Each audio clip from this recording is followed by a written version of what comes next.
Don't I know you, sir? Don't believe so. I haven't been here in many years.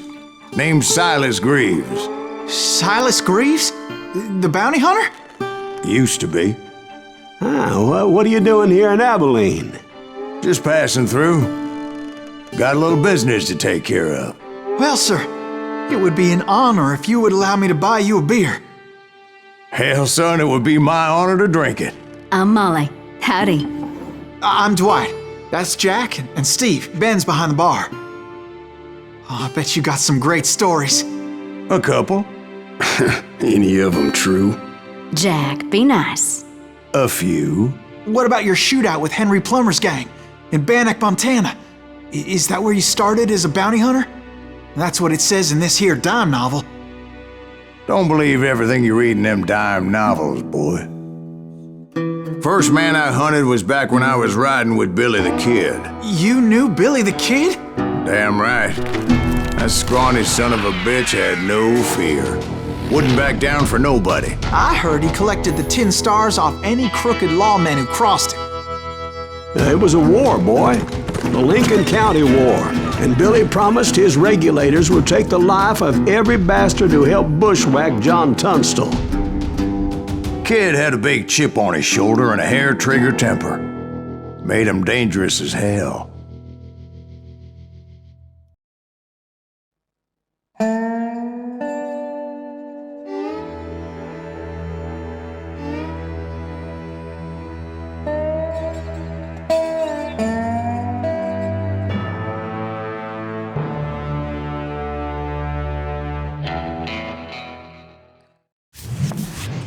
It was about 30 years ago. Billy was hiding out in an abandoned farm near Stinking Springs.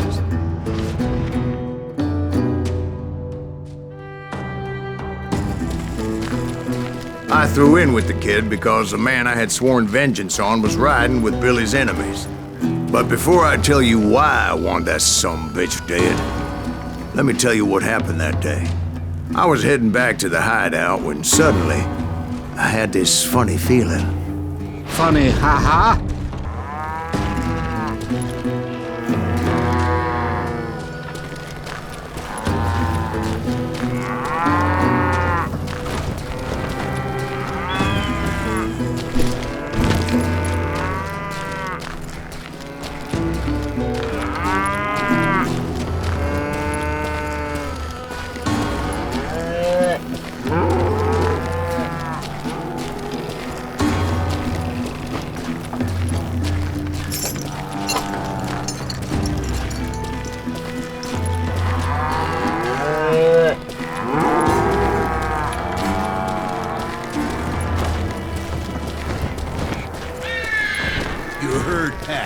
Need to stay here to keep an eye on the road. That's not fair. We're missing all the fun. I knew those two morons would never let me through. I had no choice.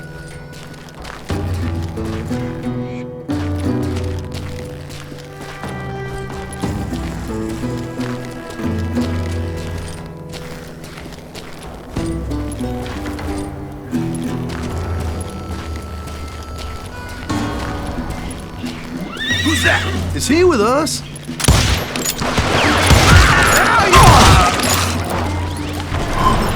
Was it Pat Garrett's posse? Oh yeah. I heard the shots and I knew I had to move fast. Garrett and his army of deputies had surrounded the entire homestead. Fire at will! Spread out, goddammit!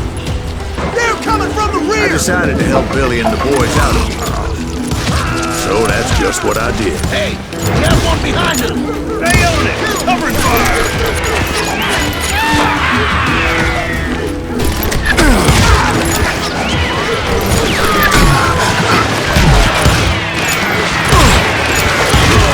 As the governor of New Mexico was blamed for the kid's apprehension, Garrett was able to hire every gun hand in Lincoln County.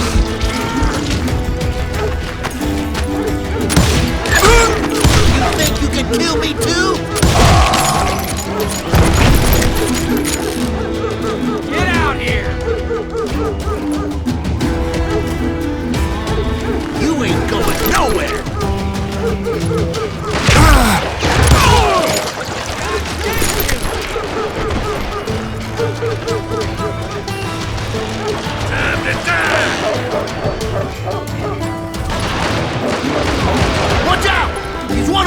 God, yeah, he's right behind us! Where the hell's Garrett? Never around when you need him. Come on! Still, Let's send these one of them reached the bitches water running. tower. Not a bad idea. It would be a turkey shoot from up there. Garrett's men were running around like a bunch of chickens with their heads cut off. Luckily, these shooters Garrett hired weren't the sharpest tools in the shed. I've got this.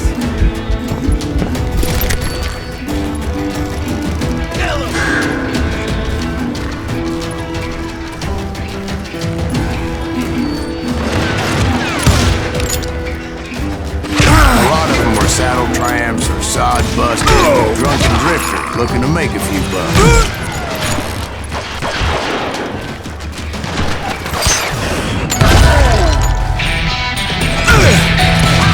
Damn you!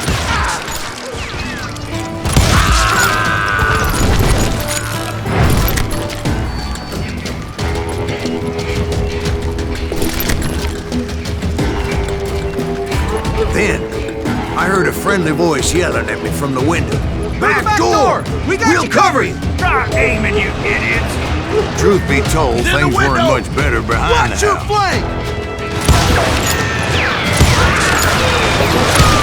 Cut their numbers in half. But that just made the ones that were left twice as mad. They made up for their lack of skill with a seemingly endless supply of ammo. It was a bit of a slog, but I finally fought my way around the back of the house.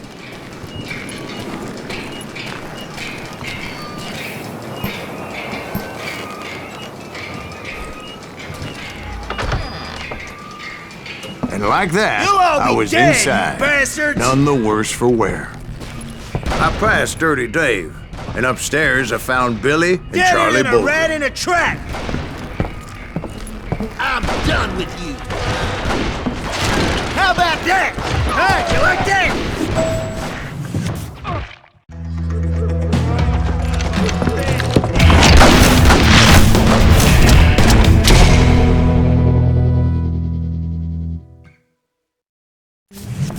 Billy looked at me and said, "About time, amigo! Grab a gun and get to the window." Wait, so you were friends with Billy the Kid? Yeah, sort of. Where'd he come from? Anyway, we were surrounded by dozens of deputized shooters who wanted to do us harm. Worth $500. Get her alive. I'm telling you, Garrett's men were dropping like flies, but he just kept on coming. Where the hell Garrett gets to? He's missing all the action. That's when Charlie got hit. "You're catching us in a crossfire!" shouted Billy. "Get to the other side!"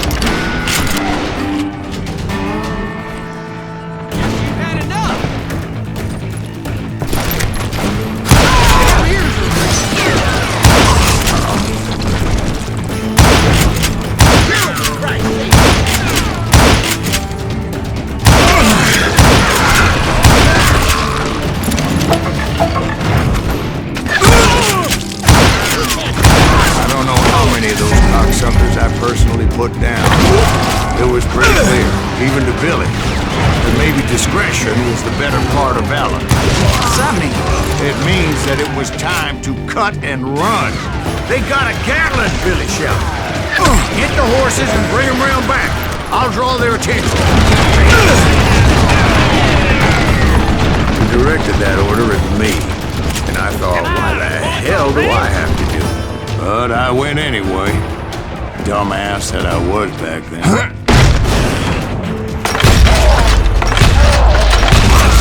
Run for it! Those poor sons of bitches are done for! Many would have fled in my fight. But I had that false sense of invincibility that many young men have. Like Jack here. What are you saying, old man? Jack is awesome. Yeah, he better be.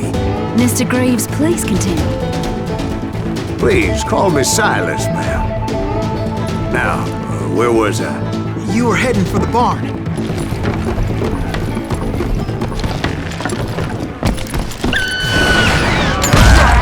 Making my way past a castle of bones.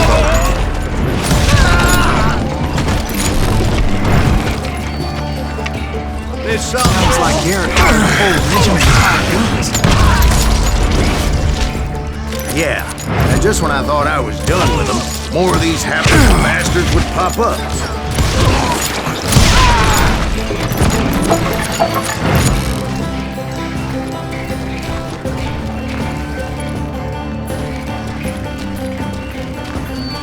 Finally, I had the stables within my reach.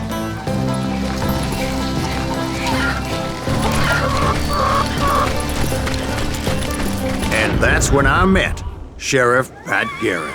I read that you went toe-to-toe with him, sir. That backstabbing bastard with that tacked-on tin star.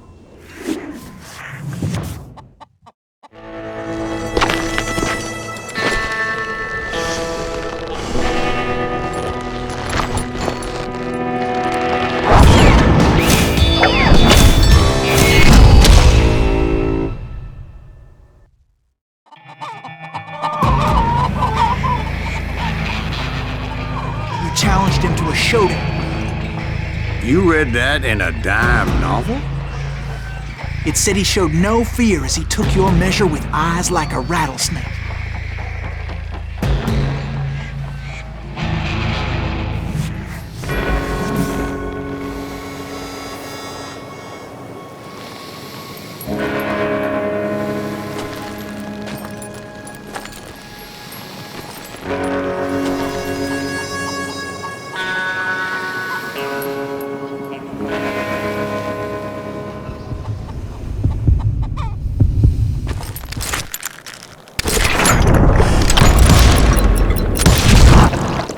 Killed him in a fair fight.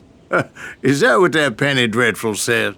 No, boy. That ain't what I meant when I said I met Pat Garrett. So let me start again. I finally reached those damn stables.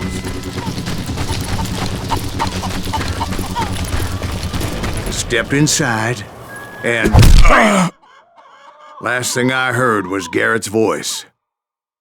That's not Billy. And go on, how did it end? And, boy, that was just the beginning.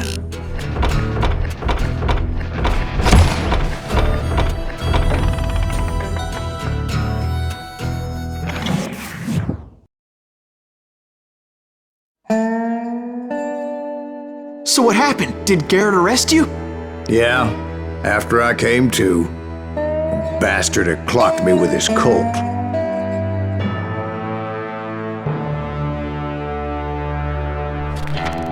And the kid surrendered?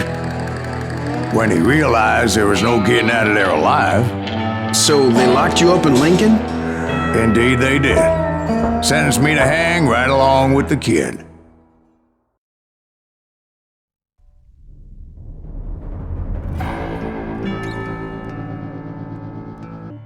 It's important to know that I was only riding with Billy so I could find the bastard I was after.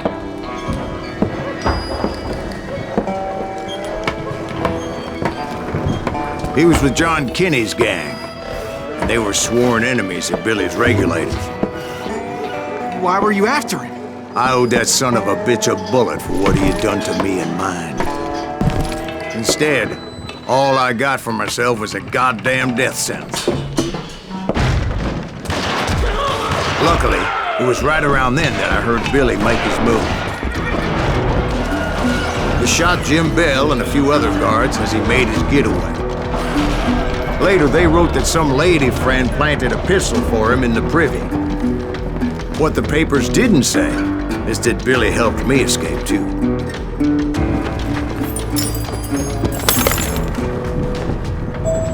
My first order of business was finding a firearm.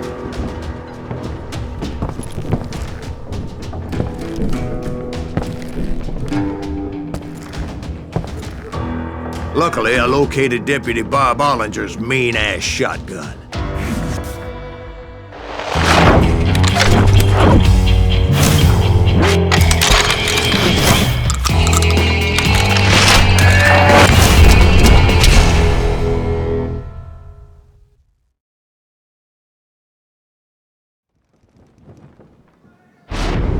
I saw Billy through the window, and he yelled that I should take to the rooftops to make my escape. So I did. Anybody see Billy? Son of a bitch, shut him down! Hell yeah. That scattergun was like a double-barreled howitzer. It could blow a man clear off his feet. You hardly had to aim the damn thing. The kids escaped raised a huge ruckus. The guards were everywhere looking for him. Can't let the kid get away! Oh my God! Anybody see him? Kill them all! I had to jump from roof to roof like a damn alley cat. I followed the planks where I could, but some of that wood was slippery as hell. The whole town was up in arms. Suddenly, I was a fugitive. Garrett's gonna kick our ass! Can't have gotten far! Gotta be around believe some it. big mess. Violence is not the answer.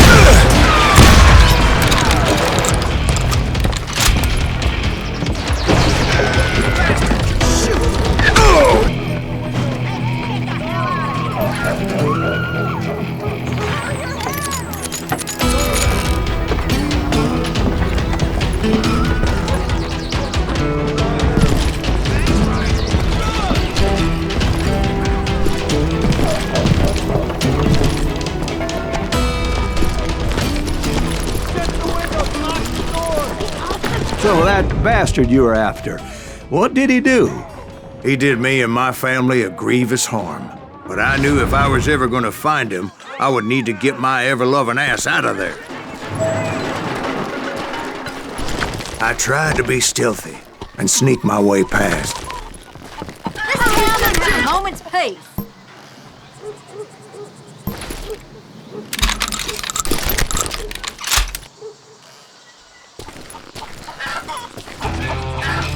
You! But hell, if they weren't all waiting for me. Apparently, some of them thought I was Billy. You hooligans can go to hell.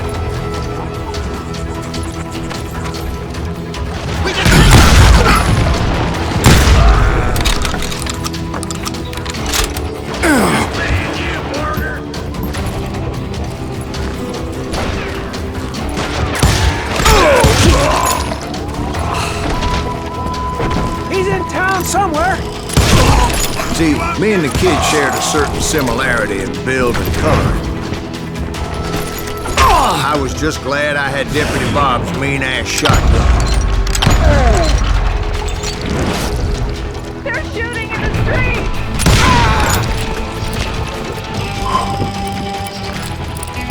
I've got this! Get your headstone!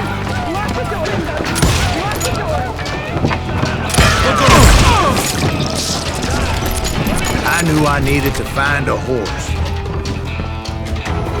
Though I never did have a great fondness for those four-legged grass eaters.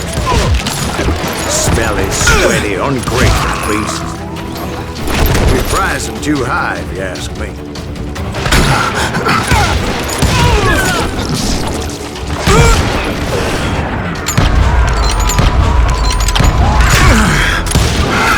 You hear me?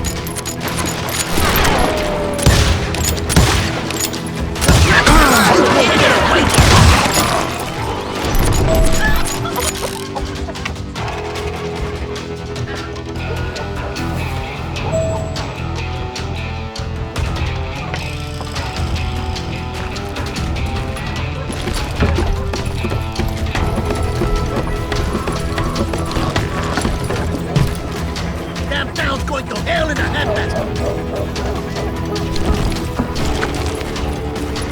But where was the kid while you were busy getting shot at? Gone. And that's when it occurred to me why Billy set me free.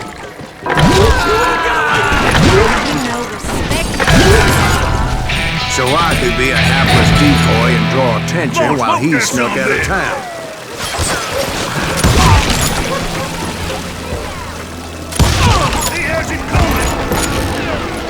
I knew if I made it out of there in one piece, no one would put a price on my head.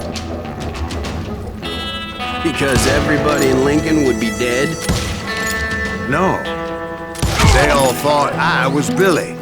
Deputy Bob Ollinger was organizing a posse to put me down.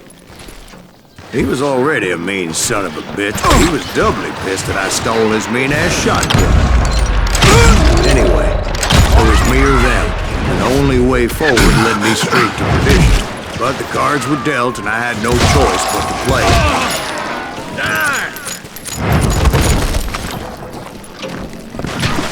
Cover your head! Get the winner off the street! Arm yourselves! I can't let it get away! We're gonna be a big shit with Racket's back! Leave it to me! Kill him!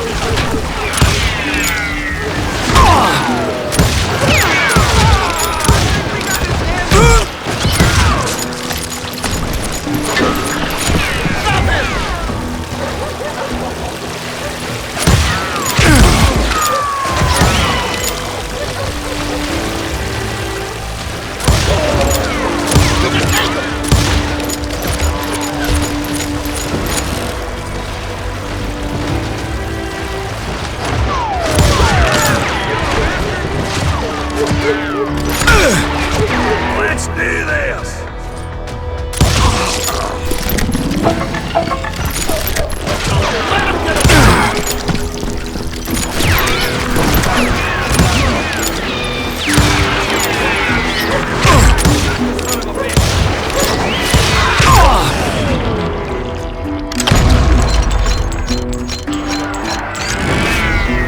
Finally, I found what I was looking for.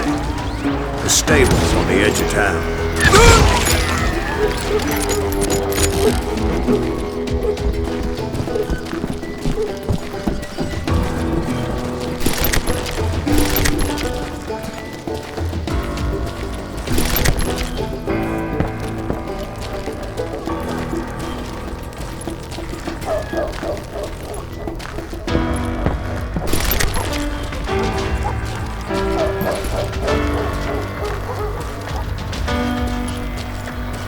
I guess Billy saved your ass, taking out Bob Ollinger the way he did. Billy didn't kill Bob.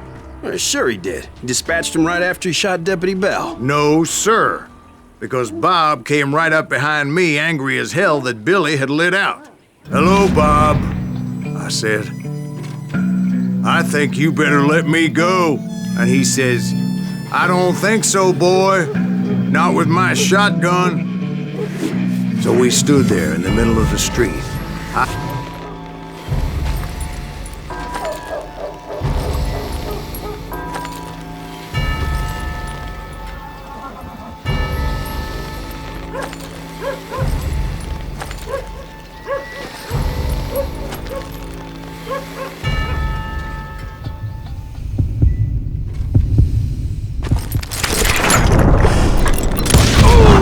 I killed him in a fair fight. Everybody saw I had no damn choice. Well, Lincoln got a mite depopulated that day. That Garrett gunned down Billy 3 months later, so his escape was all for naught anyway. So where'd you go after Lincoln? Mexico. Until I realized nobody was looking for me. I ended up taking a job at the Rurales. The Mexican Rurales? I was hired to help them track down the cowboys. The most vicious outlaw gang in Cochise County? Curly Bill Brocious? Johnny Ringo? Led by old man Clanton himself. They must have paid you a pretty penny to take them hombres on. Not really. But truth be told, I had my own reasons for going after those boys.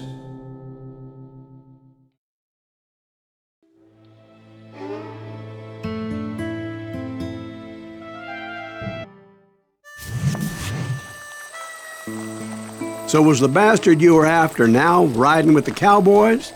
Roscoe Bob Bryant was his name. Oh. But no, this time it was a different bastard I was after. The aforementioned Mr. Ringo. And yes, he was working for Old Man Clanton. I came upon them robbing a stagecoach, which wasn't surprising, being they were such murderous thieves and bastards. The bandits wore red scarves, so I knew they worked for the old man. Over there! Best to help those poor passengers.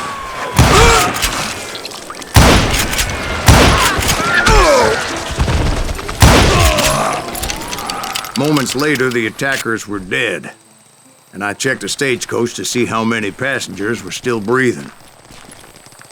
None. It was then I wondered if the rocks weren't hiding more bandits. Was that all of them? Or did I just hit the rear guard? I quickly got my answer. They attacked from on high like Apaches often do.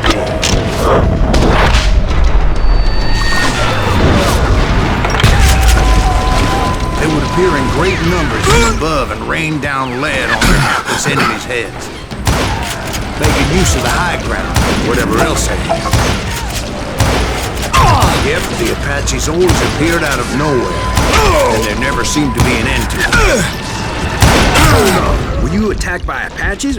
What happened to the cowboys? Did I say they were Apaches? I said Clanton's cowboys attacked me Apache style. I was in a pitched battle, but I was holding my own against an overwhelming enemy force.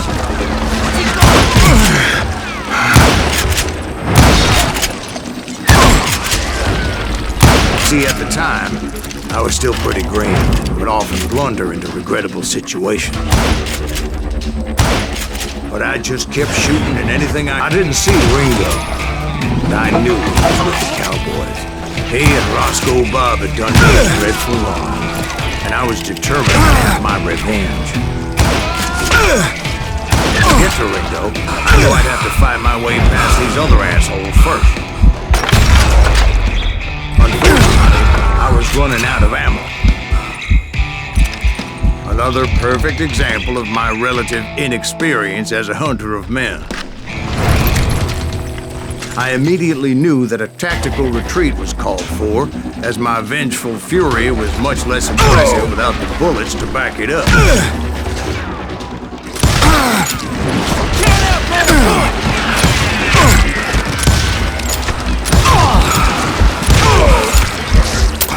Finally, they managed to corner me.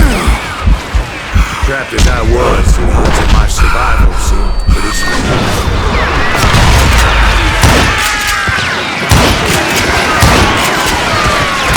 Luckily, serendipity was on my side as I suddenly spotted a way out of my predicament. I'm done.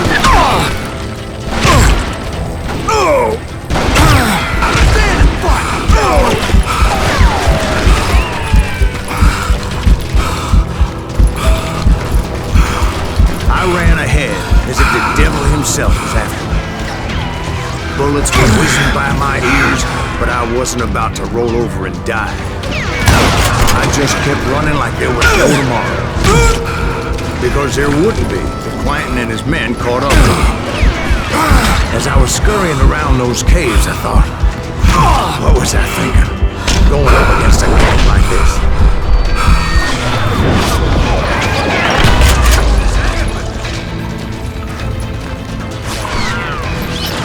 They were hunting me like I was game. I swear to God, that's how I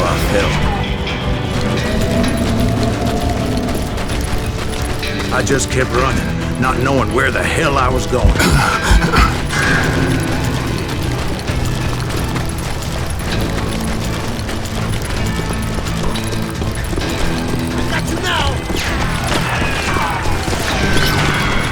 That's when something miraculous happened.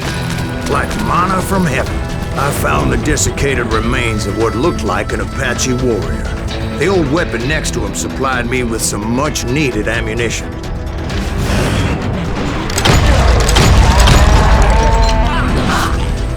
Pat Masterson once told me it was more important to be lucky than good, and he would know.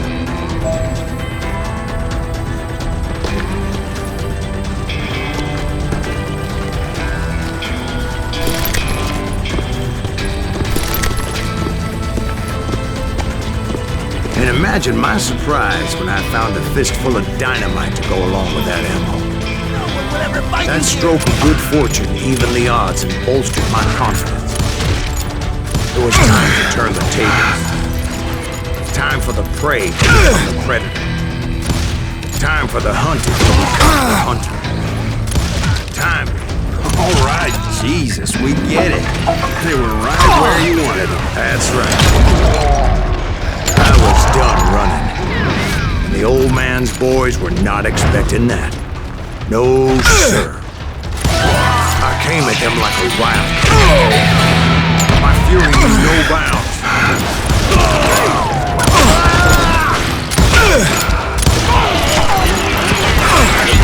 It was finally time for that old man to pay for his sins.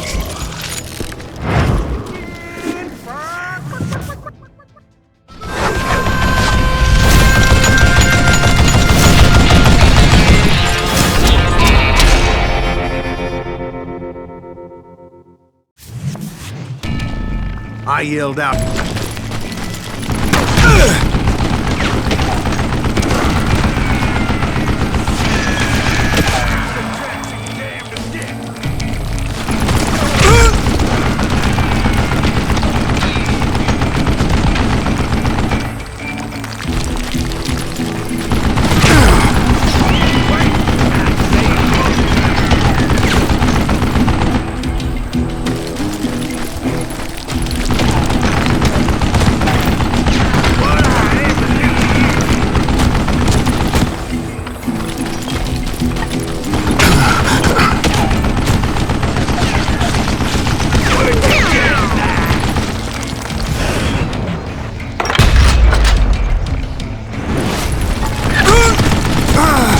Most everyone thought it was the Juarez who had come up against him in Guadalupe Canyon. I don't know how but you it was lived just this long. me.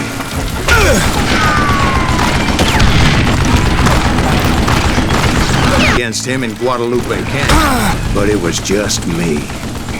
Where'd you get?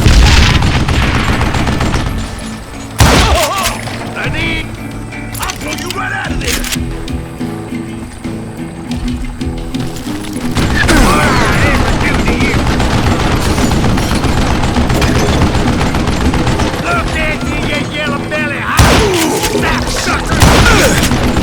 I don't know how you lived this long.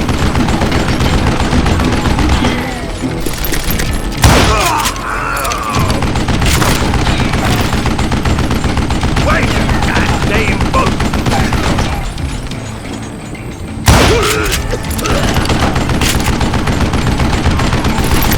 Show yourself. You one stupid zombie. Apparently, one of the cowboys made it out of there alive and told Ike and Billy Clanton that it wasn't a Mexican who took their father's life that day. They just assumed it was one of the Earps, and that little misunderstanding eventually led to that legendary gunfight at the OK Corral.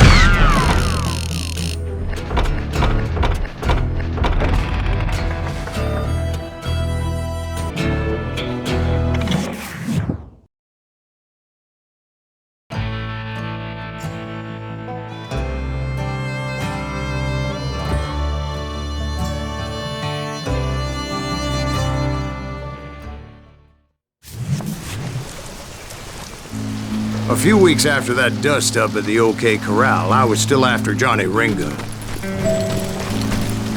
I had tracked him and the cowboys to their hideout at a sawmill. They were loaded for bear. So, what exactly did Johnny Ringo do to piss you off? Well, him and that other bastard. Roscoe Bob Bryant? Yep. They both deserve to die, and I promise I'll tell you why. First, I need to tell you about the Cowboys' new boss, Curly Bill Brocious. Earth's coming! Get ready, boys. Curly Bill took charge of the Cowboys before the old man's demise, and after that gunfight at the OK Corral, the Cowboys wanted revenge.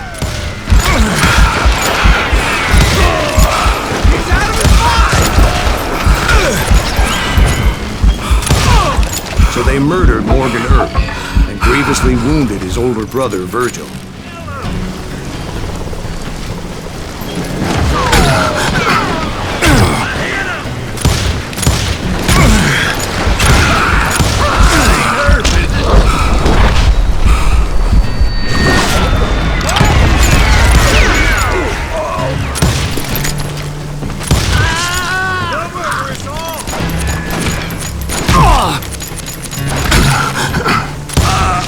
Wyatt and Doc were on what became known as the Vendetta Ride, hunting those outlaws down. So when I showed up, that's who they thought I was. It's you or me!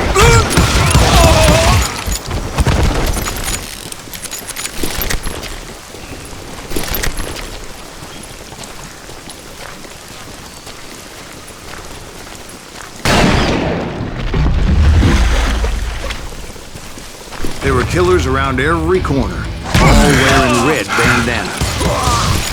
That's how the cowboys identified each other. And I was beginning to wish I had one myself.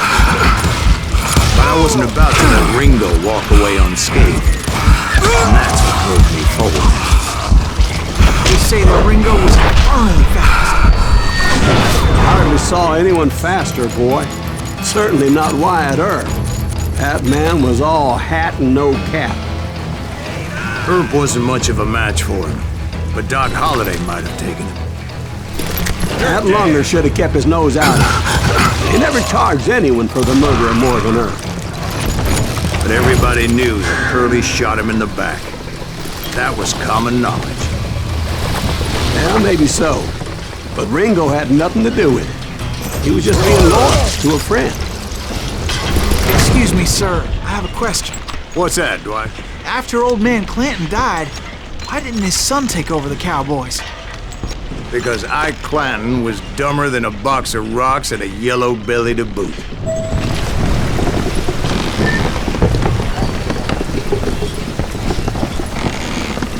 Now, where was I?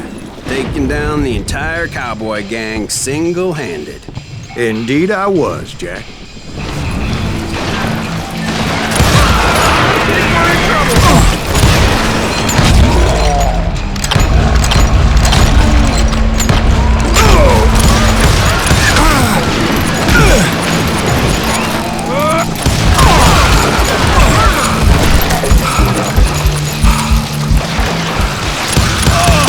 Though it wasn't easy, as those boys had good cover.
Everywhere, piles of lumber, and God knows what else for people to hide behind.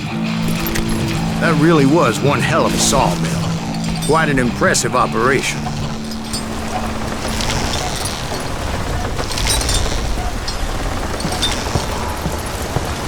And where was Curly Bill? Did you see him? I'm about to get to that, Ben. Patience. I'm painting a picture here. There was this beautiful waterfall and a crystal clear stream that led to a verdant valley that was truly...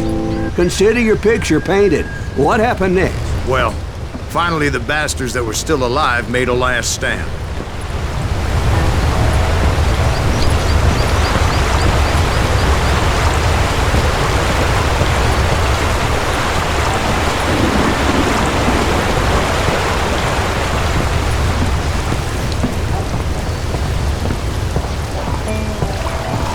Curly Bill, Johnny Ringo, and his compadres took off into the lumber yard, and I followed after.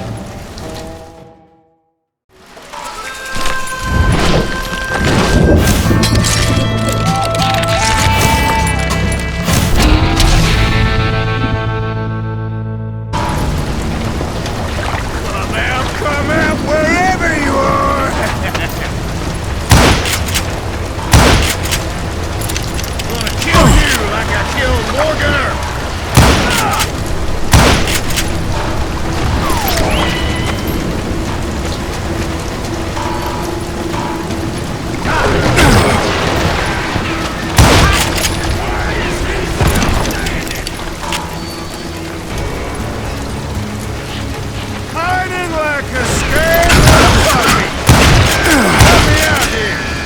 This ain't my day to die. Big mistake coming after me. Make him pay for that.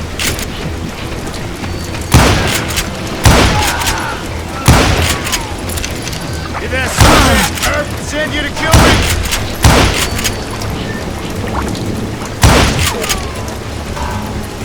Oh, one play hide and seek.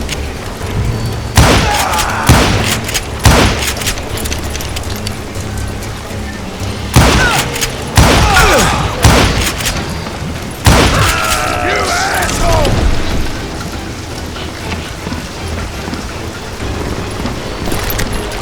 You can't hide forever, boy.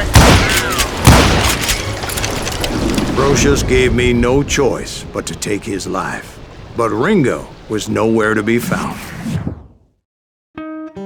I knew you didn't kill Ringo, because he was found dead in a different location altogether. To this day, his killer is still unknown. Indeed. Took me a few months before I finally tracked his ass to West Turkey Creek Canyon.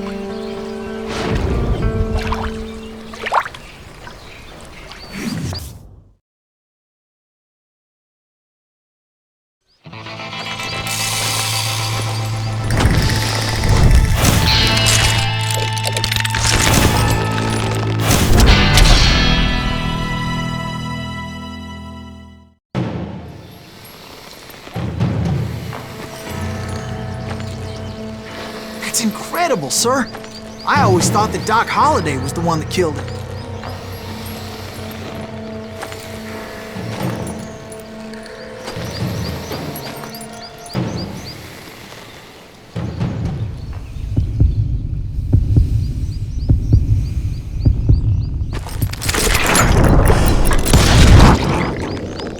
Sorry I had to ruin the legend for you, boy. But the legend ain't always true. Doc Holliday had nothing to do with the death of Johnny Ringo.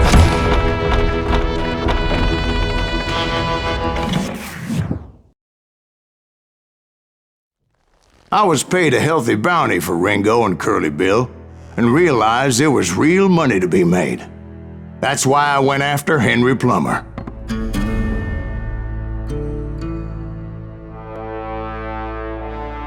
Now, wasn't he the sheriff who augmented his income by shaking down miners and robbing gold shipments? That's the one. Oh, yeah, I remember him. He ran that gang of thieving outlaws called the Innocents. So it's true that you went toe-to-toe with him? Indeed I did, son. Indeed I did.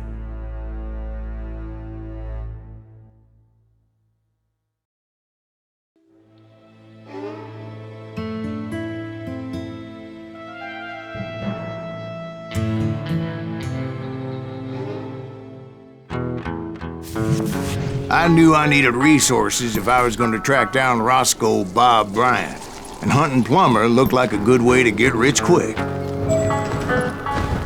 As the local vigilantes exposed him as the leader of the bandits, and put a generous price on his head. Plummer rallied his gang to plunder one last gold mine before making their escape, and that's where I thought I'd find him.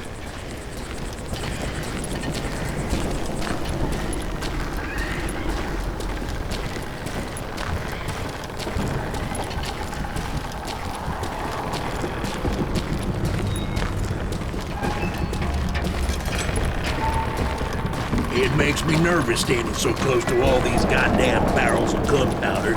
Why would you be nervous? No one has the cojones to come after us. As long as you don't light up a cigar, we're fine. Besides, George is up here. My late father pointed out to me more than once. God made men. Samuel Colt made them equal.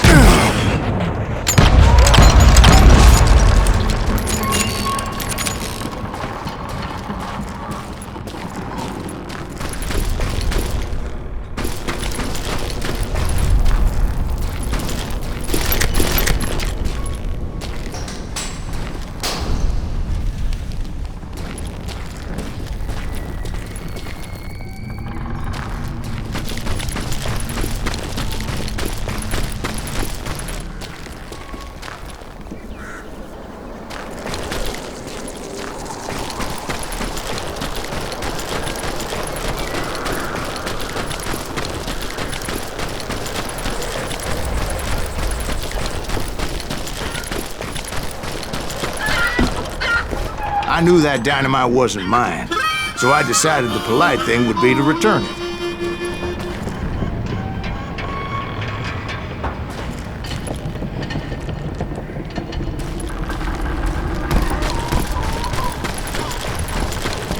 It was the biggest gold rush since Sutter's Mill in '48. Unfortunately, prospectors weren't the only ones drawn to those riches. There were thieves, killers, robbing travelers, and hijacking gold ships. Like those that ran with Plummer. Some were just regular folks I knew from town, drawn by greed and easy pickings. Crows, blacksmith. James, who worked in the stable. Plummer had a lot of men on his payroll. A hell of a lot. That son of a bitch pretended to protect the public with one hand, while stealing them blind with the other. Of course, the rest were veterans of the Civil War. Stone cold killers trained on the bloody fields of Shiloh and Antietam. He set up a defensive perimeter which I had no idea how to breach. I thought I was some kind of hero.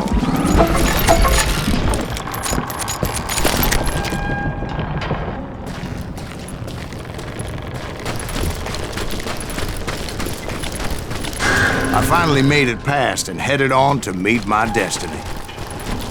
But first, I had something I needed to figure out.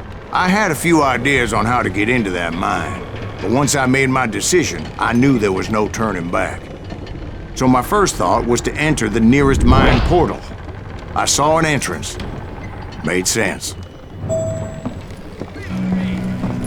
It was the quickest way in, but that also made it more dangerous, as there would undoubtedly be enemy pickets posted along the way.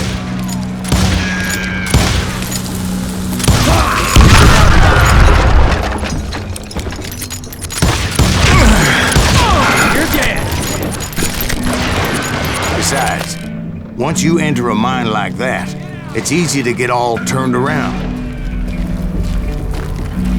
And that confusing maze of corridors wouldn't even be the worst of it. Get around it!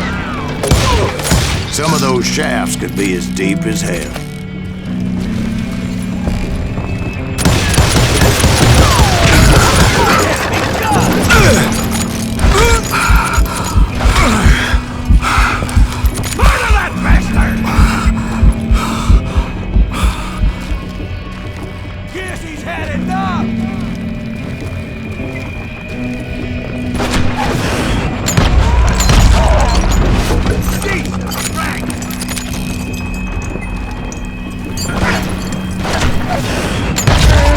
Single stumble or misstep can easily end in a deadly plunge to oblivion. I will drop you down a mine shaft. Quick reflexes often make up for a lack of common sense. Luckily, I was never one to be easily bushwhacked. I would just need to be careful not to blow myself to kingdom come.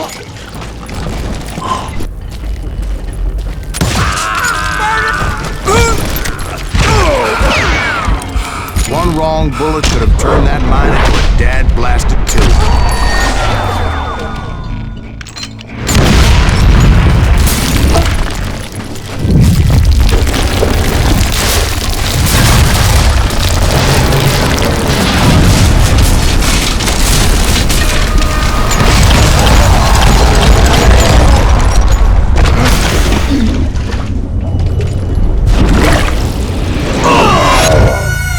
It's a good thing that I abandoned that ridiculous plan before I even tried it.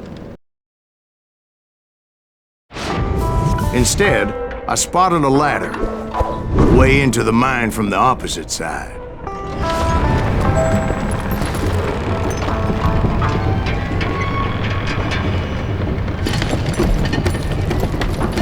It was a long way around, but that approach seemed more sensible at the time.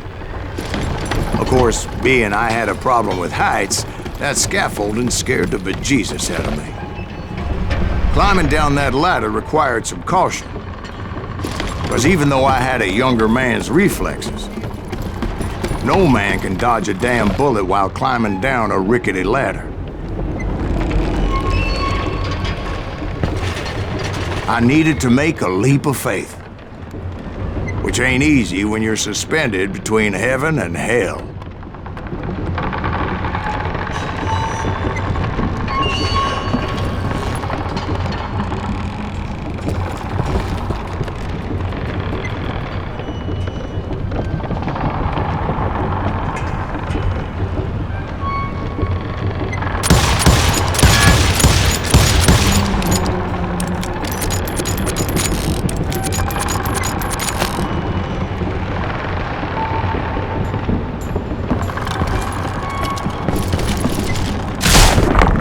Determined not to give up. That Sheriff Plummer seemed quite the despicable character. When the vigilantes discovered what the sheriff was up to, people were outraged. That 10,000 they put on his head would go a long way to help me find his God. And I had made it my mission to settle that score come hell or high water.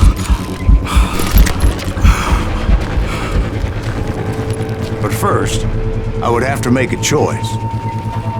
Take the elevator or climb the ladder.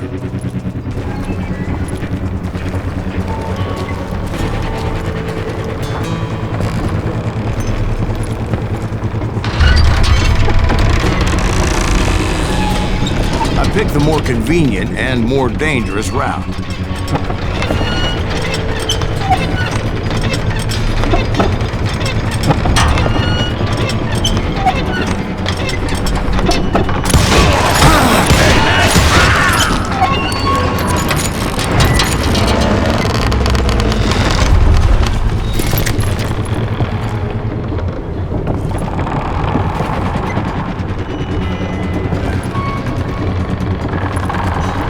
Was a mad dog killer, and the people of Nevada City deserved it. Nevada City? Well, I thought Plummer met his maker in Bannock, Montana. Right, well, he was the sheriff of both places at one time or another, but that's neither here nor there. The point was, taking him down would save a lot of lives, including my own.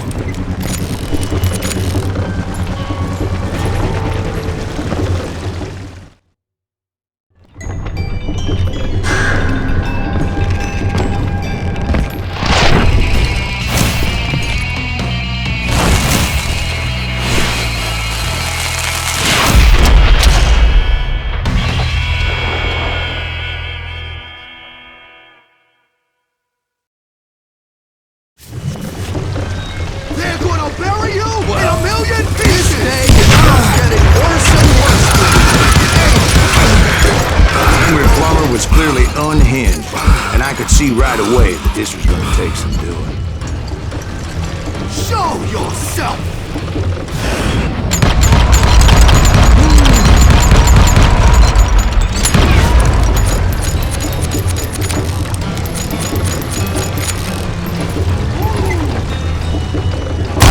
Shoot cool!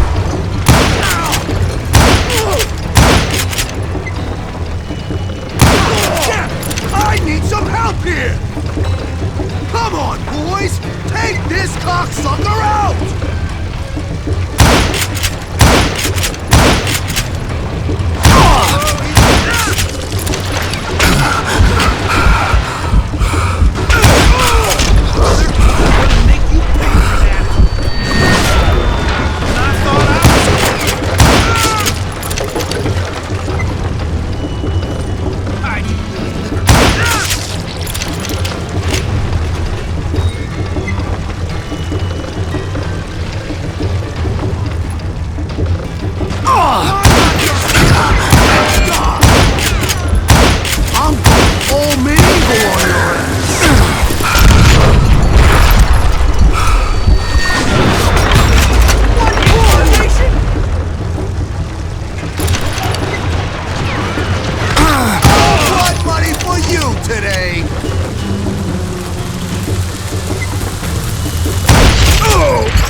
bluffing me. How you like that? You ain't taking me! They're gonna need a dustpan to pick you up! Keep pissing me off! See what it gets you!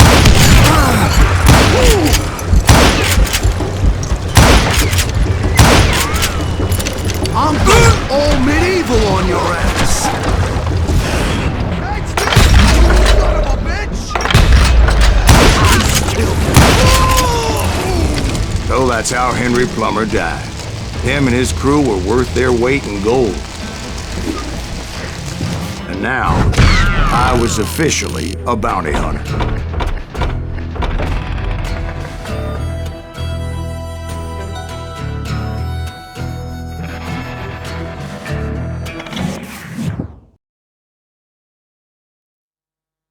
So, did you finally go after that Bob feller? Well, I heard word he was in Kansas with John Wesley Hardin. So that's where I went. Where in Kansas? Abilene. Why do you ask, Ben? No reason. Was Hardin as fast as Ringo? Ringo was fast, but John Wesley was as fast as the devil himself.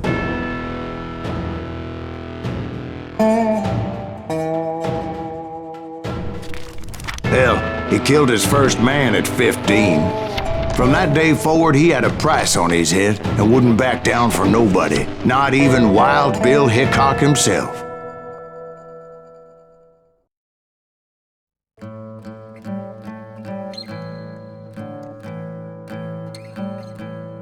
I dodged death many a time, and that night in Abilene was no different.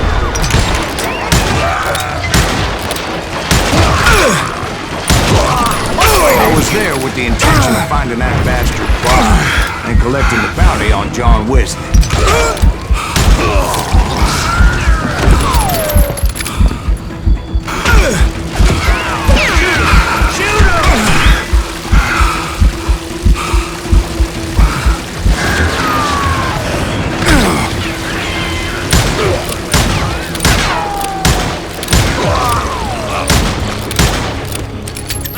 I thought the Texas Rangers were hard. Yeah, that's what they want you to believe.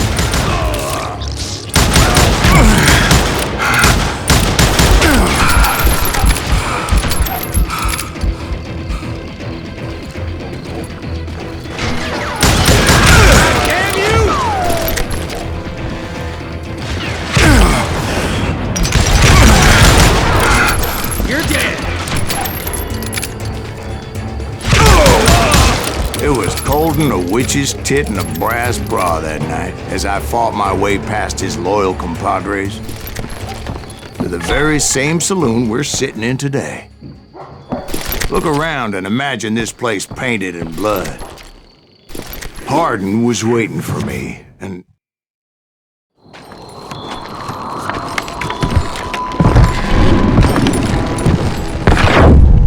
wait, I'm jumping the gun here. Let me back up and give you some background on this sumbitch. He deserves that much. Don't you think so, Ben? John Wesley Hardin was a killer. By the end, he confessed to taking the lives of 42 men. Fathers and husbands, brothers and sons, men with families who cared about them. He was a bona fide folk hero by then, and had amassed a gang of armed miscreants and other assorted thugs. He and his men set up camp outside of town, and I was hoping Bob was among them. Shit, it's early than a minute too late. God damn it! Shoot that son of a bitch! It's out of his mind! God damn!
Sarge. Let the boys know we got another law dog.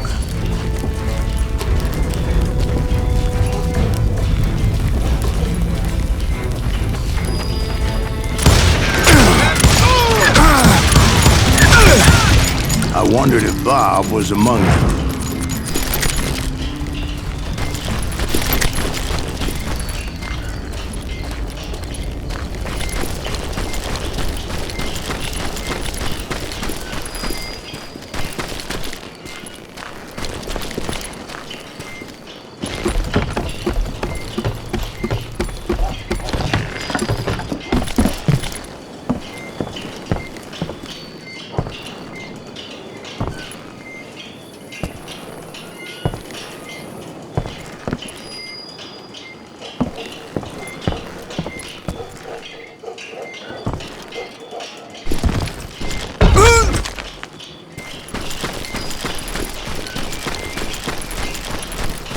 And I steeled myself for the fight ahead. For as good as I was, deep down I wondered if John Wesley wasn't just a little bit better.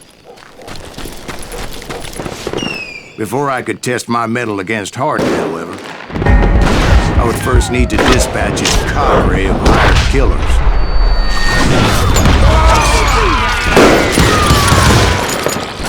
Most of these degenerates were beyond redemption, but John Wesley might have been a different story.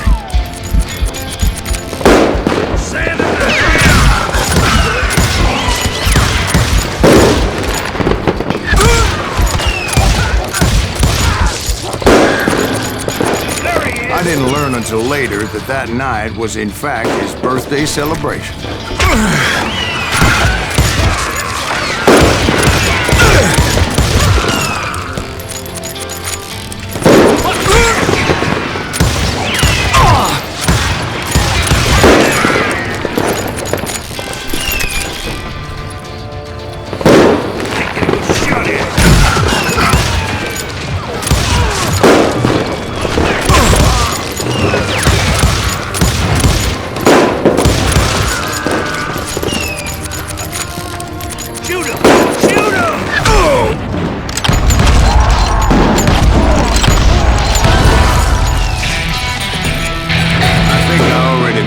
That I found Hardin in this very saloon.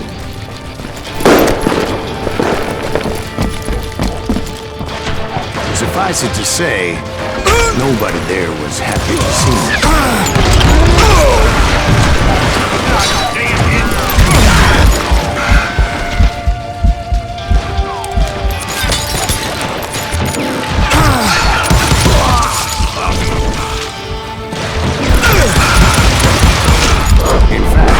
Felt a certain hostility.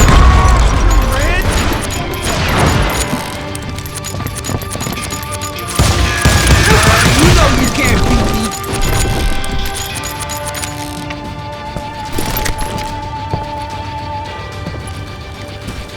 You just made your man. I was disappointed that neither Bob nor John Wesley were among the dead. But that was short-lived, as a moment later I was facing down the fastest gun in the West.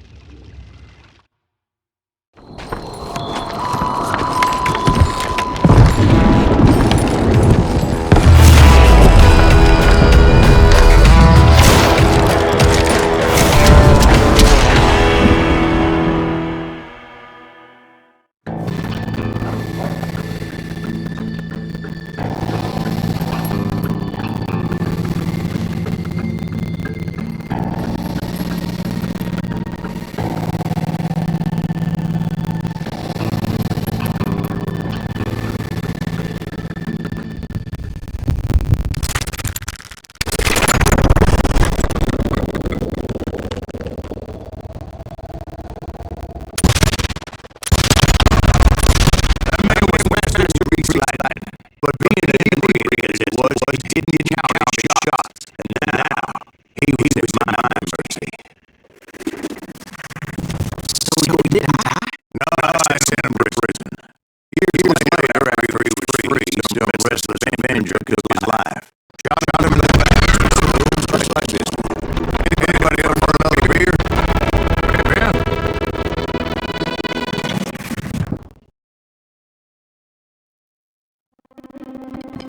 Thank you, darling. Yeah, some say revenge is a dish best served cold. So whatever happened to that Bob guy you were after? Personally, I'd like to hear some of your other adventures. Like, I don't know, you ever go toe-to-toe with a red man?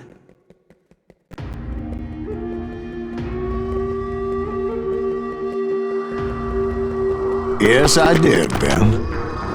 I remember once I was after this renegade Apache, Grey Wolf. Strangely enough, revenge was also his primary motivation.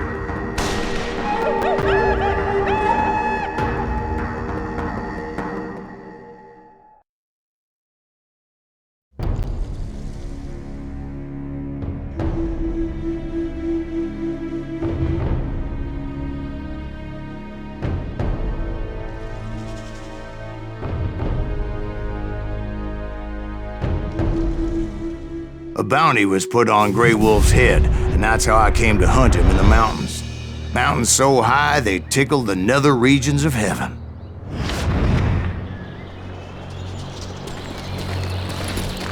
Grey Wolf was a Chiricahua tribe during his daughter's sacred sunrise ceremony, and the slaughter was unspeakable. I understood his anger, as there's nothing more traumatic than seeing those you love die in a cruel and painful death.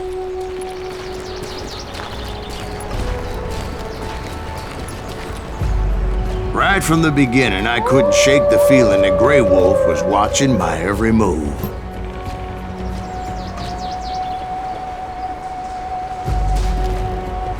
He led a band of young Apache warriors who wanted retribution and were more than willing to die for him.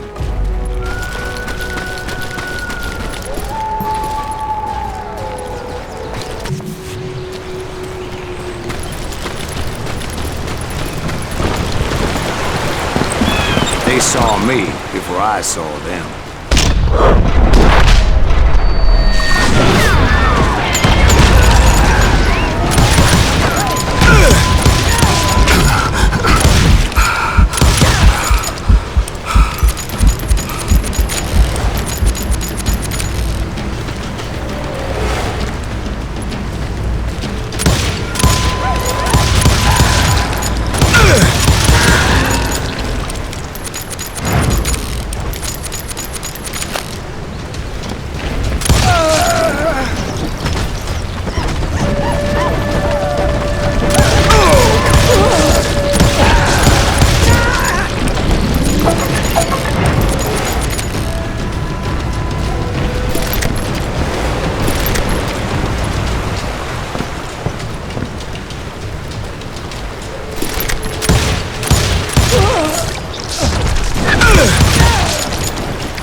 It was rugged country, the winter home of the Chiricahuas, and that's why they had retreated there.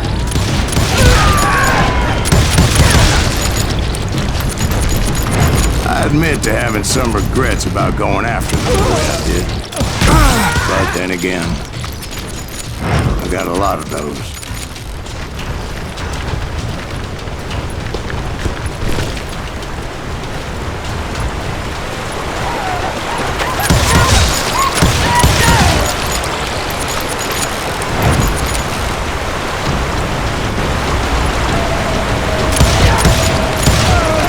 Grey Wolf? Not at that moment, but I did find the entrance to their hideout.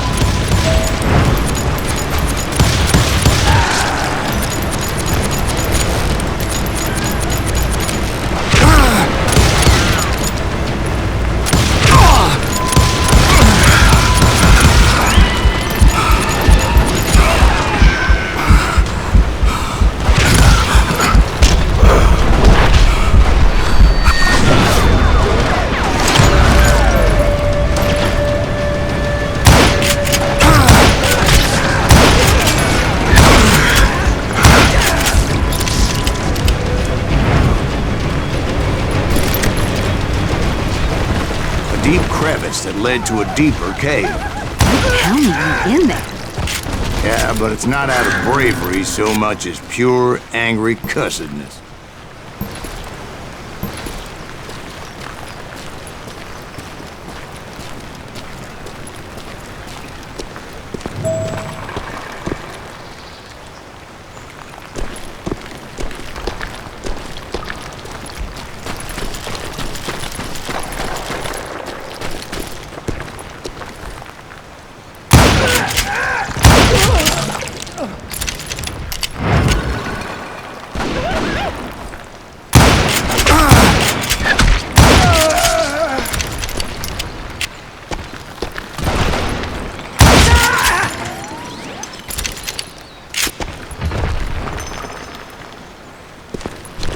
See, back then, I had a stubborn streak a mile wide, and I wasn't about to back down. So it was like pitch black in there? Actually, it was pretty well lit. They had torches on the wall.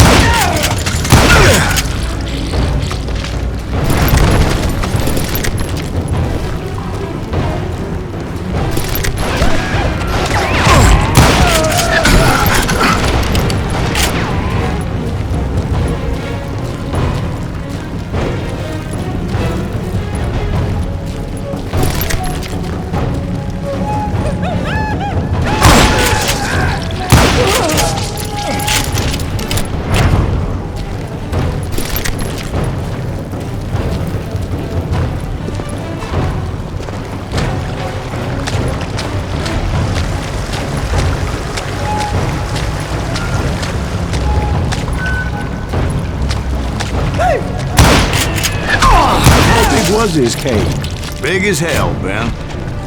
Chiricahua had hid out there during the Indian Wars.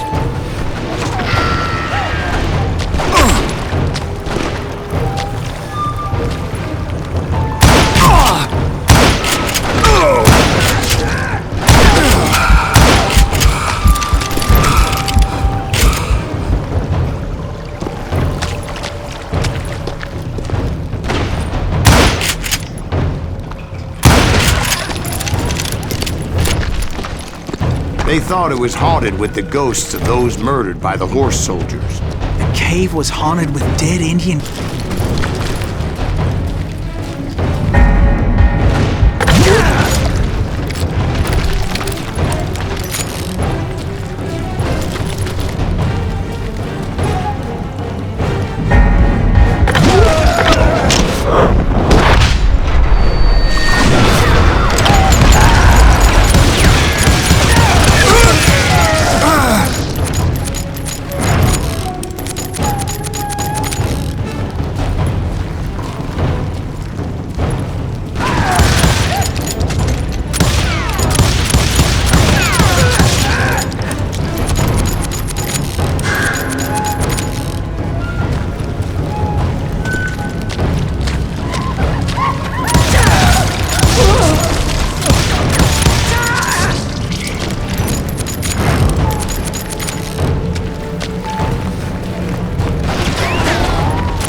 So much about Indians. A few years back, I was married to two Mescalero women. At the same time? Yeah, they were sisters. Polygyny is traditional among the Mescalero. So what happened? Oh, I had to get out of there. Those girls never shut up. Both of them nagging at me all the time. Drove me half crazy. Haven't seen them since. No, I mean, what happened with Grey Wolf? Oh, well, I pursued him into the Cave of Death.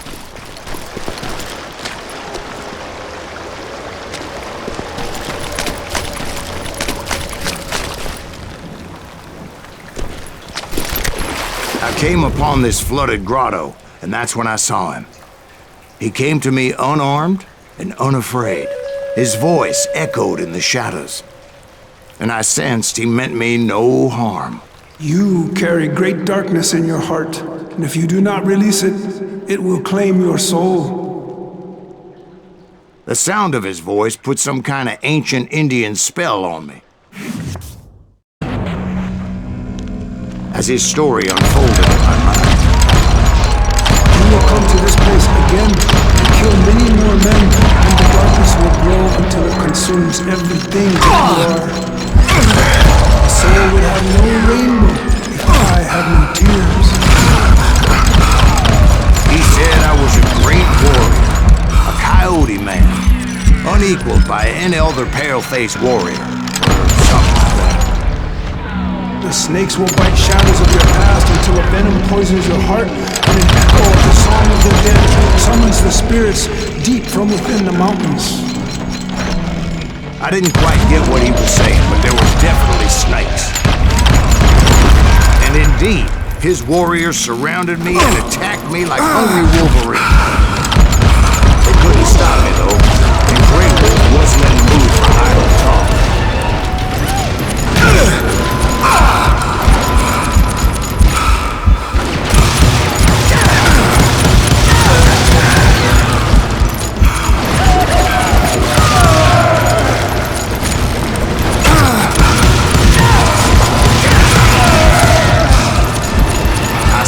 Couldn't see any way out of this trap. But suddenly, one just appeared. Kinda like a miracle.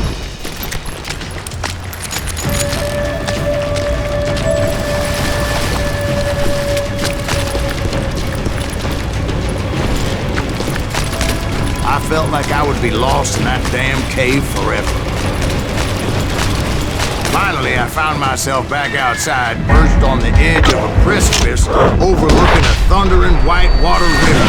To get where I was going required several leaps of faith, but no way in hell I was turning back.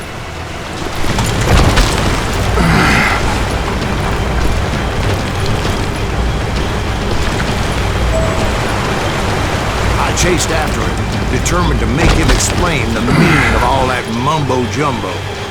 Mumbo-jumbo is right. Are you making this all up as you go? A few details may be fuzzy, brother, but I am relating exactly what happened to me. There were dozens of Apache warriors aiming at me from on high. Dozens? Well, maybe not dozens, but there was a lot of them.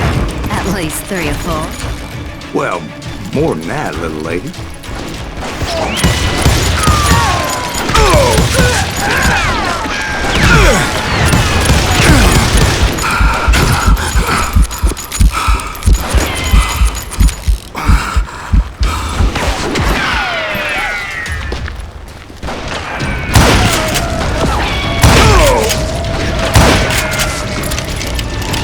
Steep climb up creek ahead of me and scrambled up those rocks like a mountain goat. I was determined to locate Grey Wolf and find out exactly what the hell he was trying to tell me. And wouldn't you know it, that crafty son of a bitch led me right into a trap. What kind of trap? Well, son, there had to be at least 100 Apaches around it. 100? God be my witness. Oh, come on. Who you kidding? Hey, I believe you. Come on, tell us how it ended. All right, but I'm not gonna drag this out. Where were we?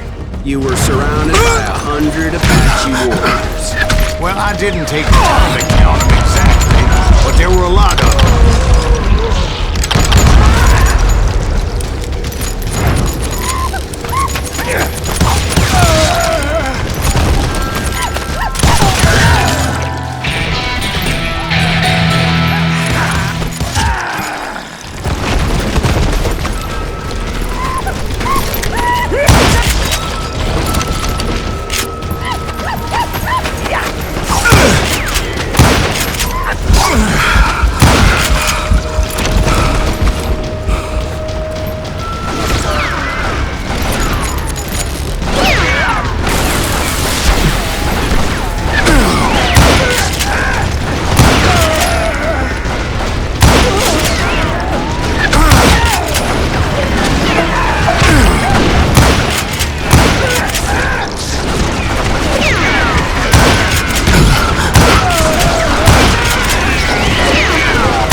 And in the end, a path appeared before me that I had not seen before.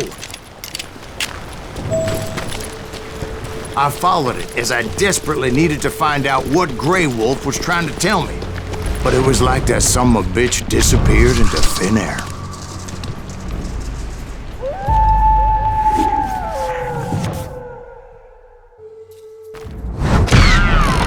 Never did find him.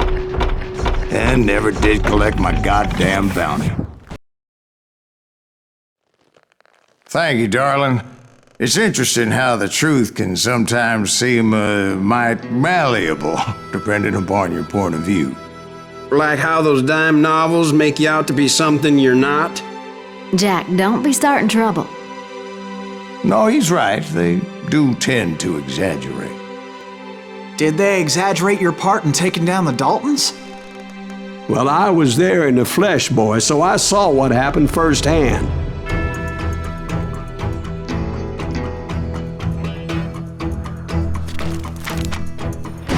Those Daltons were lawmen once, before they all went bad, robbing banks and trains clear across the territory.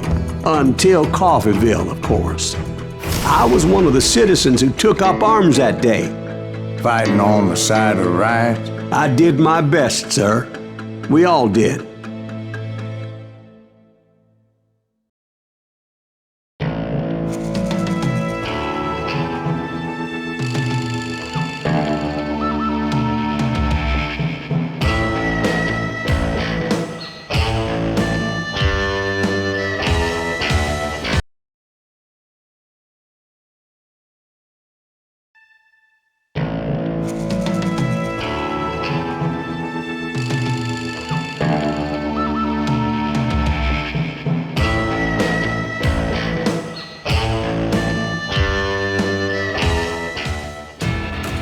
It was early morning.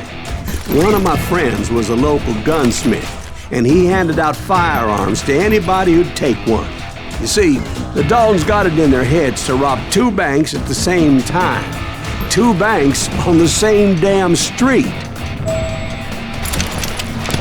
He can't stand against the Daltons! The story was Bob Dalton's girl was always writing him about how he had no ambition. Well, you're nobody next to Jesse James, she'd say. Finally, the bastard took his brothers to Coffeeville just to shut her up. Huh? Hey, he got us a hero. Put some holes in him!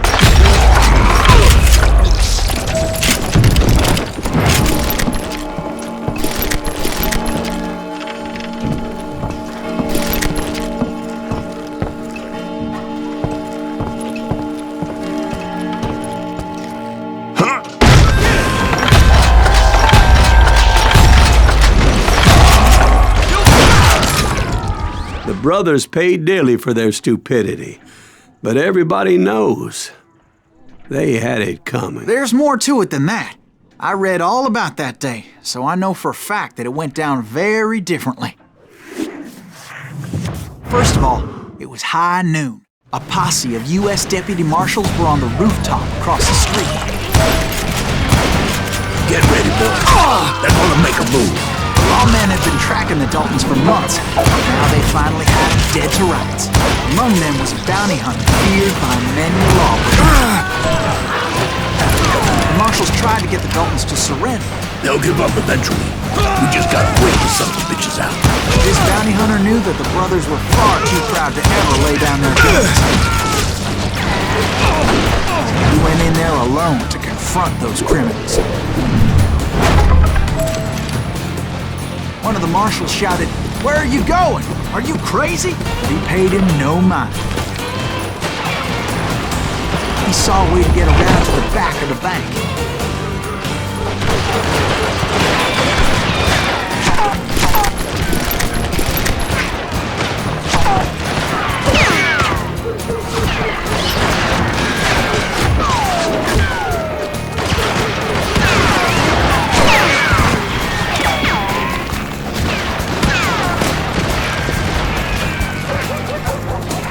Then he figured out how to hit the Daltons from a direction they weren't expecting.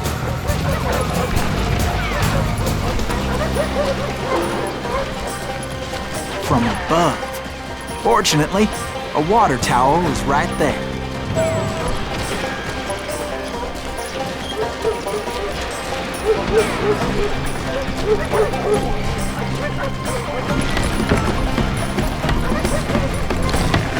A moment later, he was climbing up a steep ladder, laughing at danger as he did.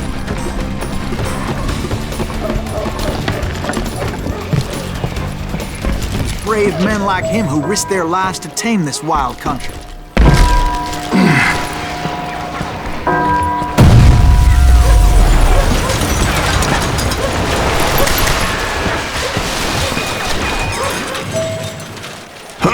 We've got company!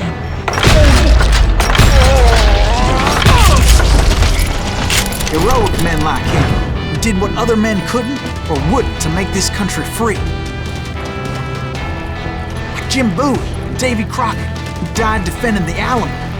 Is that Silas Greaves? Son of a bitch! Oh, son of a...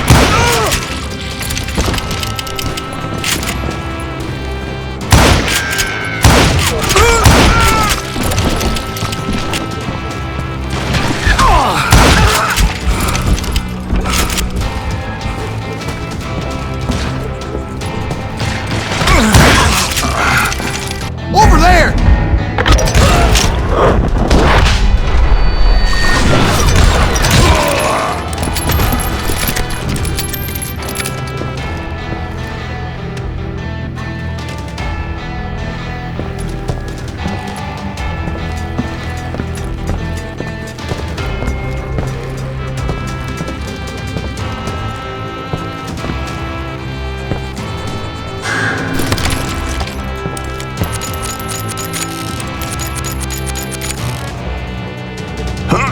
Silas Greaves! What the hell? Blam! Blam! He came away victorious, taking down those thieving Daltons.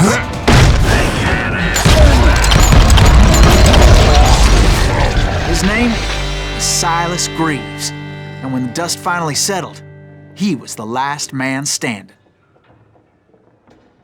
Sorry, kid, but that just wasn't the way it happened.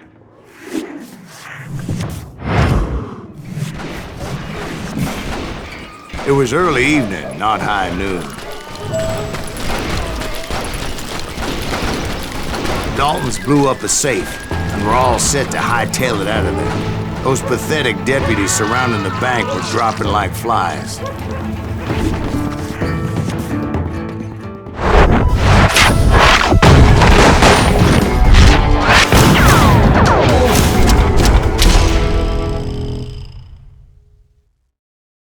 I had been tracking those jokers for months, waiting for them to do something reckless. And finally, they did. Those stupid bastards decided to rob 2 banks at the same time in the same town where everybody knew them. They still had friends in coffee. What are you gonna do? Can you shoot around corners?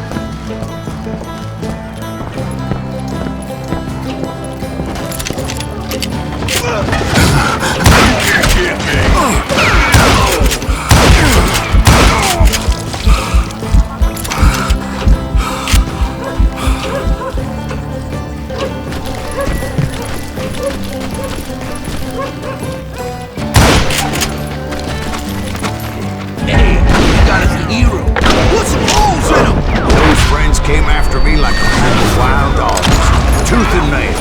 They were coming at me from all directions.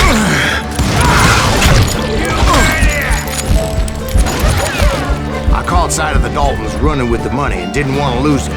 Problem was, they knew the town better than I did. And to top it off, I found myself in the middle of another shootout entirely. Get those boys! Did the Daltons hole up in somebody's house? No, it was the Smiths. They were cousins. They were shooting at the Browns, who were shooting at the Daltons. Which wasn't any surprise, as those 2 families have been feuding forever. And since the Joneses are related to the Browns, they shot at the Smiths, pissing off the Highlanders, whose daughter recently married a Smith. Well, bullets were flying every which way as all the old feuds in Kansas caught fire all at once. There There was a hell of a lot of pissed off people in Coffeeville that day. But that's just the way life is sometimes. Shit happens.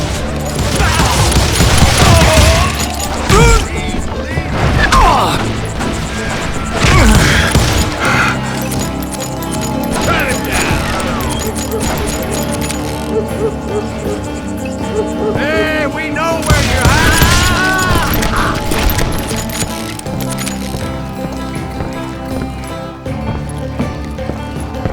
Bad enough?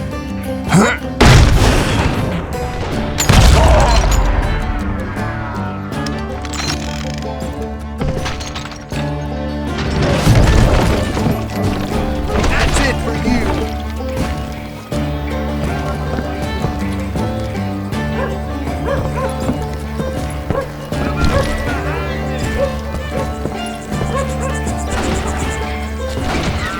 I'm ending you.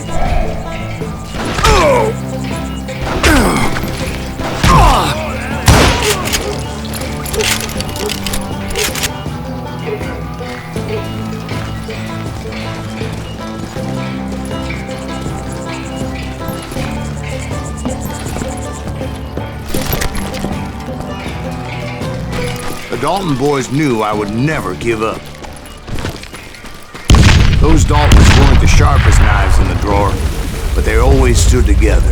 They set a trap to slow me down and allow at least 2 of them to escape. The third brother stayed behind to plant me, just in case that trap of theirs didn't work.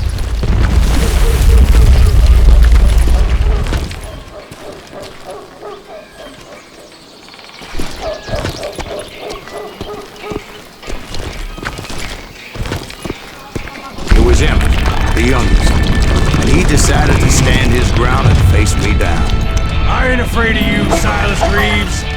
This is where it is for you. He was determined to protect his brothers. I understood how he felt. Taking me on all by his lonesome wasn't exactly a recipe for a long life.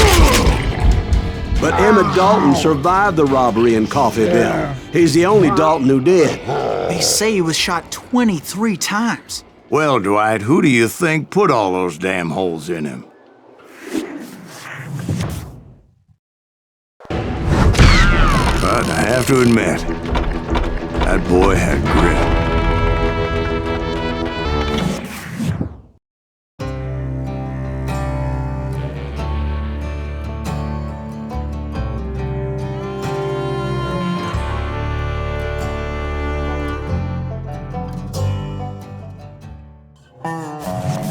Will you get those suckers?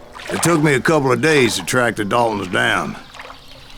They can't get away with this! And in that time, a whole posse of local vigilantes offered to lend a hand. We'll track him to the ends of the earth. They seemed as determined as me to find those outlaws. But as we headed into those swamps, it was like I had my own private army.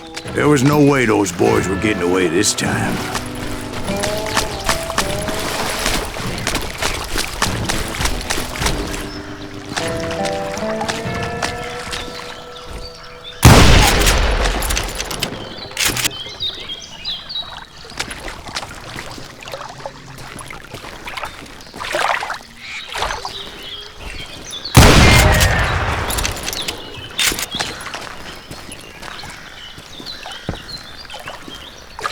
It was early fall, right? Beautiful time of year. At least you had the weather on your side. Not by my recollection. It was damp and foggy as hell.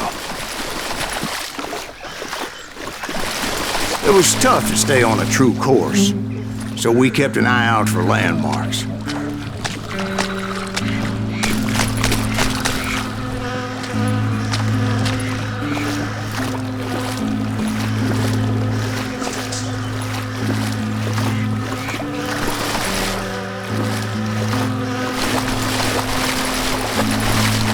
It was autumn. The maple trees were in full color, red as blood.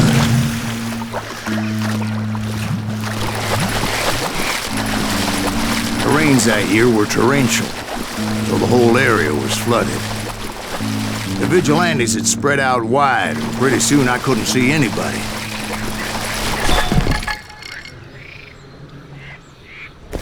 Bury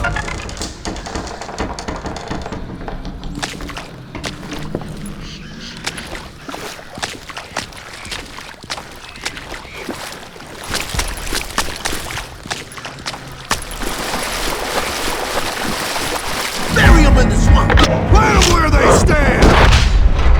Except for some bitches ahead of me wanted to do me harm. So I had to face them alone. I wondered why my compatriots didn't come running when they heard the shots.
So did you find the Daltons? No.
Reinforcements was nowhere to be seen.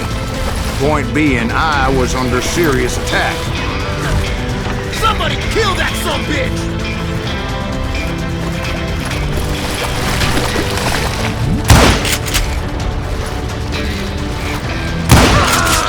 Snuffed out his life! Can't beat us all!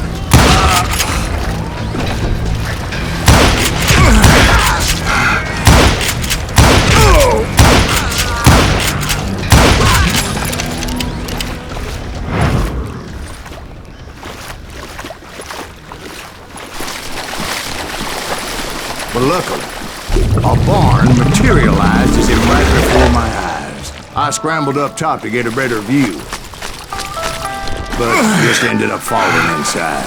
So, how did you get out? The barn doors was open. About right then, I saw some suspicious characters running through the bushes. Of course, I followed them. But that goddamn swamp was like a goddamn maze, and pretty soon I had no goddamn idea where I was. Steve? So I just started walking, and pretty soon, Steve! Huh? No, I'm listening. Indians surrounded me from all sides.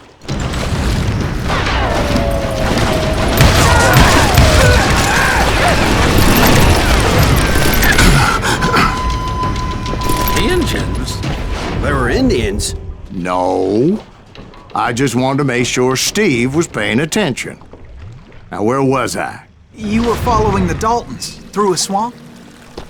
That's right. See, Steve?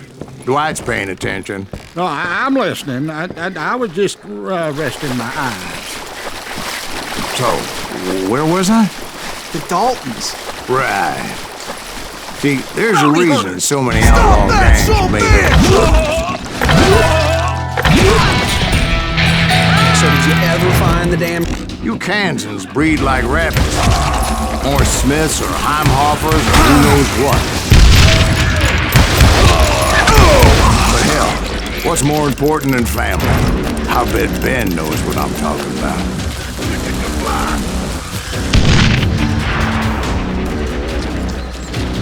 Let's see it. They're gonna need a dustpan.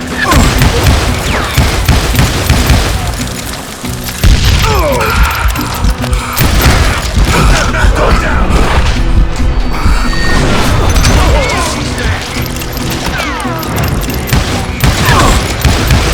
Bury him in the swamp.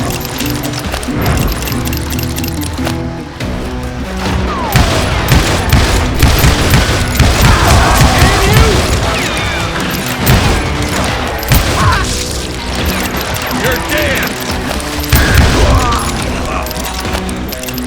I'm on shootout!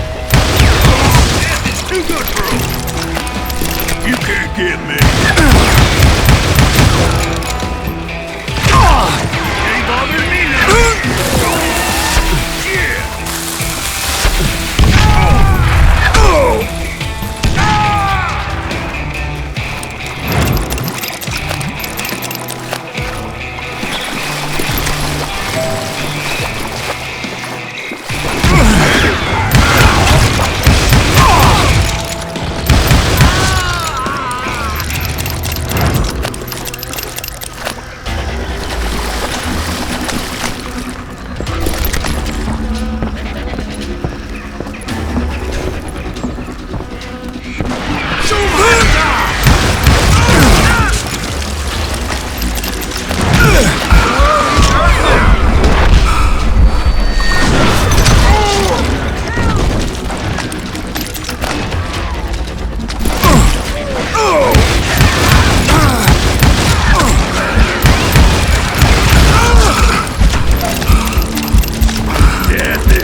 Boys were out there somewhere, standing together against anyone who would threaten them.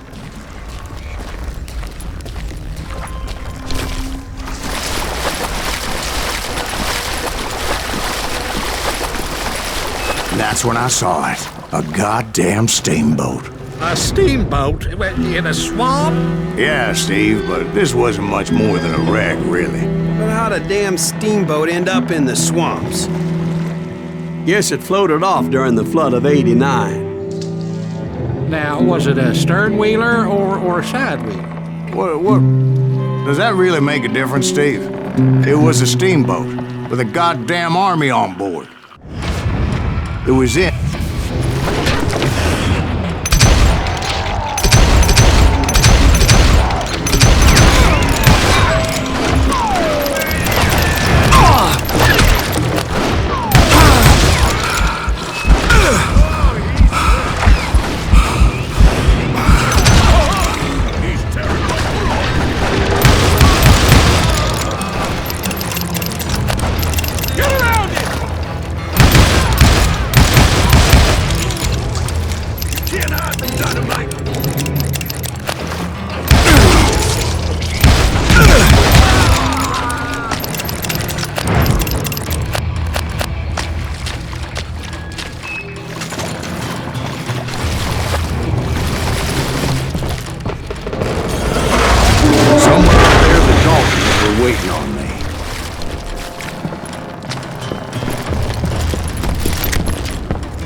You don't give up too easy.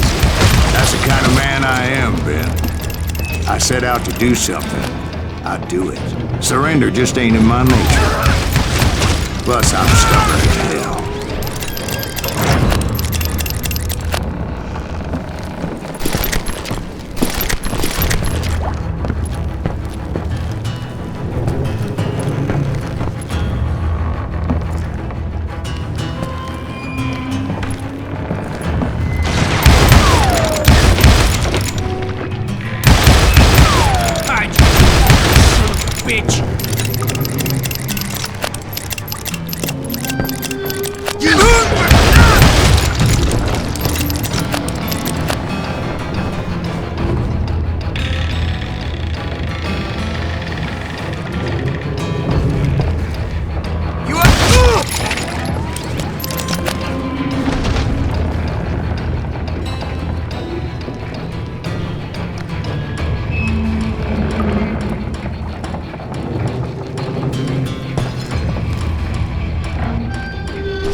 About then, much to my relief, the vigilantes finally arrived. Their leader motioned at a cabin in the middle of the top deck, pointing me directly at the Daltons.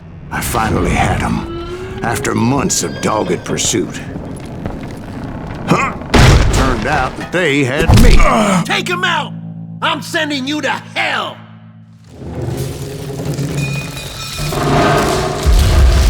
The Daltons had played me like a fiddle. After all, is it? Apparently, the vigilantes were on their damn payroll. They didn't just want to shoot me. They wanted to burn me alive. But finding my way out of a burning labyrinth proved to be quite a challenge. It was a riverboat, right? It's not like it was a goddamn ocean liner. Well, yeah, but I was in a fight. Did you hear about that ship that's gonna launch next year? Rod just won the one. We're talking about the Titanic. If you ask me, it's too blessed dead. I don't think it's So anyway... Don't be stupid, Steve. They know what they're doing. They say that the Titanic is unsinkable. Oh, God. But getting back to that steamboat, how'd you get off it, Mr. Greaves?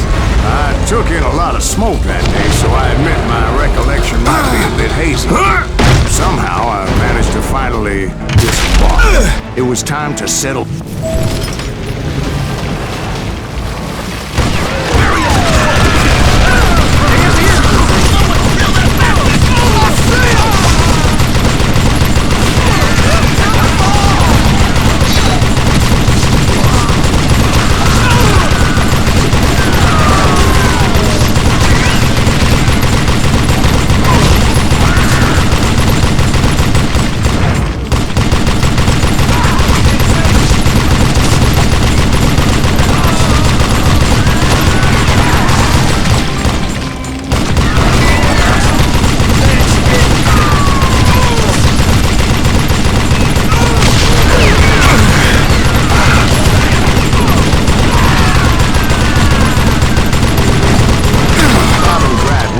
to come at me one at a time. They were in this together.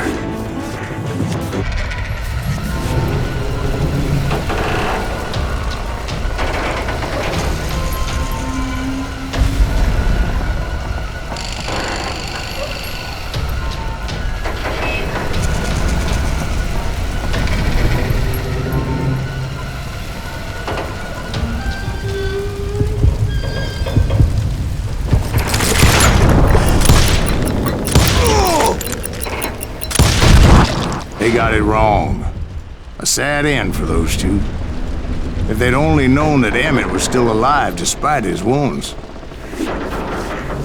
Paroled 14 years later, he moved to California and sold real estate and lived off the legend of that fateful day. And the tragic death of his two brothers.